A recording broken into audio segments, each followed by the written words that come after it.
Donc il y a tout plein de choses dont je ne vous ai pas parlé dans le système solaire, hein. Il y a d'autres choses, genre des astéroïdes. Donc il faut savoir qu'entre Mars et Jupiter, il y a tout plein d'astéroïdes. On appelle ça la ceinture d'astéroïdes, on en a recensé environ 400 000. Voilà, donc un truc à surveiller, parce que quand il y a des astéroïdes qui s'entrechoquent, qui se créent des collisions, bah, ça perturbe leur orbite, qui peuvent après percuter genre Jupiter ou la Terre, au hasard. Ouais. Maintenant aussi, j'aimerais vous parler aussi des comètes, hein, que l'on peut voir parfois. Donc bon, à l'œil nu c'est assez rare. Et pour ça, faut des télescopes. Alors les comètes sont principalement composées de glace d'eau à 80%. Ouais, et quand elles s'approchent de la Terre, en fait, donc environ vers Mars, donc la comète s'échauffe et c'est là où on voit derrière elle une traînée. En fait, c'est une traînée de nuages de poussière, donc qu'on appelle la queue, hein, la queue de poussière qui est dans le sens opposé au Soleil à cause du vent solaire. Ouais, et donc d'ailleurs, il y aura une comète qui passera très proche de la Terre, Swift-Tuttle, hein, qui a une périodicité qu'on voit tous les 133 ans. Donc en 2125, on pourra la revoir, mais elle passera très proche de la Terre. Il est probable, ce n'est pas encore certain, mais il est probable qu'elle percute la Terre ou la Lune en 2125, donc à vérifier. Alors maintenant, on va parler des étoiles. Alors dans le ciel, vous voyez des milliards et des milliards d'étoiles, c'est impressionnant, mais elles sont très très loin. L'étoile la plus proche, bah, c'est notre bon vieux Soleil. Donc en fait, le Soleil n'est pas si grand que ça finalement par rapport aux autres étoiles, donc il faut savoir que les étoiles sont classées par catégorie. Alors bah, le Soleil, bah, sa catégorie, c'est grosse naine jaune. Oh, c'est pas la plus petite, ça va, elle s'en sort bien. Elle brûle quand même à 5500 degrés Celsius. Pas de quoi se mettre à côté, hein, ça fait chaud aux fesses tout ça. Elle a un diamètre de 109 fois celle de la Terre tout de même. Et elle tourne autour d'elle-même au bout de 26 jours. Hein, nous, il faut savoir que c'est 24 heures. Hop, hop, hop. Et la lumière qu'elle transmet nous parvient au bout de 8 minutes et 20 secondes.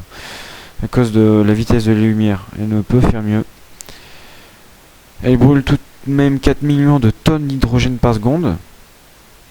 Imaginez un peu. Et son cycle solaire est de 11 ans. Donc il faut savoir que notre Soleil, hein, donc, elle a des phases plus, comment dire, plus fortes, où elle brûle beaucoup plus, et puis des phases où elle est, on va dire, un peu plus endormie. Ouais, donc vous pouvez voir, bon évidemment pas en direct, hein, avec un télescope, on peut voir vous savez, les taches noires sur le Soleil. Donc ce sont des éruptions magnétiques. Et donc plus il y a des taches noires sur le Soleil, plus en fait elle est active. Donc c'est plutôt une conséquence, hein, pas une cause, une conséquence. Donc on voit qu'elle est plus active. Donc elle brûle plus. Donc voilà pour ça. Et évidemment, notre bonne vieille Soleil, notre bonne vieille étoile va mourir un jour. Quelle est sa fin de vie? Non, ce n'est pas une supernova. Une supernova, c'est pour les géantes rouges, c'est-à-dire qui ont une catégorie bien plus supérieure. Non, notre Soleil va mourir plutôt tranquillement, hein, mais pas pour nous, parce qu'en fait, elle va devenir une géante rouge. Donc, elle va grossir son diamètre, ça va être très chaud. Et d'ailleurs, la Terre, les habitants sur la Terre ne pourront y survivre, hein. Et après, finalement, elle se rapetissera parce qu'elle aura brûlé tout son hydrogène au fur et à mesure pour devenir après une naine blanche, puis une naine noire. Donc après, il n'y a plus rien, plus de vie, plus de chaleur. Mais bon, ça c'est dans apparemment longtemps. Donc voilà pour notre bonne vieille Soleil. Après notre Soleil, ben, on va parler des autres étoiles. Hein, il y en a tellement. Ces petits points là que vous voyez dans le ciel. Faut pas croire, hein, quand tu t'approches autant que le Soleil, c'est gros, voire même plus gros. Hein, par exemple, l'étoile polaire, hein, celle que tu vois où à peu près c'est le nord la nuit. Et ben si tu te mets à distance égale qu'on est nous au Soleil, elle brille 2000 fois plus. Donc ça fait de quoi mal aux yeux. Hein, ben si tu vois des étoiles bleues, donc une couleur plutôt froide, c'est qu'elles sont très très chaudes. Et sinon, bah, si elles sont plutôt jeunes, c'est qu'elles sont plus froides. Enfin, froides, on se comprend, hein. Faut pas mettre la main. Bah, en fait, c'est comme, c'est facile à expliquer, hein. C'est comme la flamme de ta gazinière. Quand tu allumes à la source, c'est bleu, puis quand tu vas plus en haut dans la flamme, c'est jaune. Là où il y a le bleu, ben, c'est ce qu'il y a le plus chaud, hein, c'est l'arrêt spectral. Là où il y a du bleu, c'est plus chaud. Voilà. Alors, qu'est-ce que je peux vous dire d'autre sur les étoiles un peu d'impressionnant? Bah, l'étoile la plus rapide, donc qui vole dans l'espace le plus rapidement possible, connue à ce jour, se nomme Barnard. Donc elle vole à 140 km par seconde. C'est rapide. Voilà, donc elle se rapproche de nous. La plus brillante dans le ciel, c'est Sirius. L'étoile Sirius. Sinon, j'aimerais parler de la Bételgeuse. Cette étoile Bételgeuse, faut faire attention. En fait, elle est située dans la catégorie des supergéantes. Donc, t'as pas plus haut, quoi. T'as pas plus fort. Elle est géniale, cette Bételgeuse.